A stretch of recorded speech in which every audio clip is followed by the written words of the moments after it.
পাশে দাঁড়িয়ে বললেন, যেজন আমার গৌরাঙ্গের নাম লয় তাকে আমি বলিহারি যাই। আরেকজন আরেক পাশে দাঁড়িয়ে বলছেন, আচ্ছা গৌর নামে যদি এতই মহিমা হয় তাহলে আমরা নিতাইকে ডাকবো কেন, শিবাসকে বা ডাকবো কেন, গদাধরকে বা ডাকবো কেন, অদ্বৈত আচার্যকেই বা ডাকবো কেন, শিবাসকে বা ডাকবো কেন? এদের সকলকে দরকার কি? শুধু গৌর গৌর গৌর গৌর করলেই তো হতো। বলে না বাবা, তা বললে হবে না।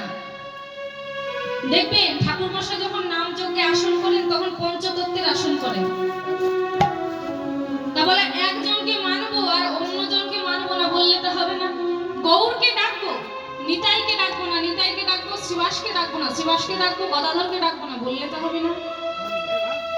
তাই তো চৈতন্য চরিতামৃতে পরিষ্কার করে বলে দেওয়া হয়েছে, কি বলেছে? একে তো বিশ্বাস, অন্যের অসম্মান, অর্ধ কুকরি বিজ্ঞান নাই তোমার প্রমাণ। বলে একজনকে মানবো আর অন্য